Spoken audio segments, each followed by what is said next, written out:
শুল্কা নানা পদের শাক আর খাবার সোডা দিয়ে রান্না করা এক ধরনের আঞ্চলিক খাবার। রংপুর অঞ্চলের বিখ্যাত খাবার হিসেবে পরিচিত এটি। তবে শাক দিয়ে শুল্কা রান্না করা হলেও ভিন্ন স্বাদের এই খাবার তৈরির প্রক্রিয়াটা একটু জটিল। অন্য সব শাকের মতো শুল্কার রান্না কিন্তু এক নয়। শুল্কা তৈরির জন্য অন্যতম উপাদান হচ্ছে পাট শাক, হচ্ছে দুষ্কুশির পাতা, এটাকে ফুলকো কাটা বলে থাকে, এক এক জায়গায় এক এক নাম। এটা হচ্ছে সজনে পাতা। সজনে পাতা শুল্কা তৈরিতে ব্যবহার করা হয়। আমরা শুল্কা তৈরিতে যে উপাদানগুলো ব্যবহার করব সেগুলো আমরা একটা একটা করে দেখে নিচ্ছি।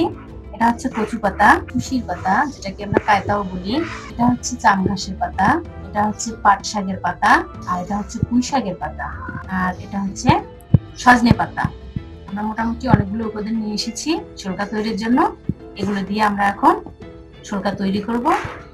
এরপর আমরা শুল্কাটা কিভাবে কেটে রান্না করতে হয় আমরা সেটা দেখাবো। এভাবে ছোট্ট ছোট্ট করে খুব চিকন করে কাটতে হয়।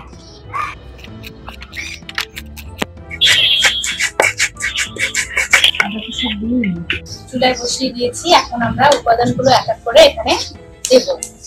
প্রথমে আমরা পরিমাণ মতো লবণ দেব, এরপরে আমরা দিয়ে নেব সোডা, যেটা শুল্কা তৈরিতে ব্যবহার করা হয়। এটা ছাড়া কখনোই শুল্কা হবে না। এই পরিমাণ সোডাটা দিয়ে দিলাম।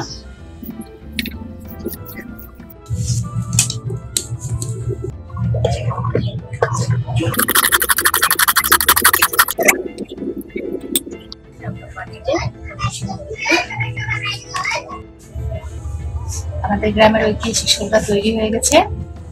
বাটিতে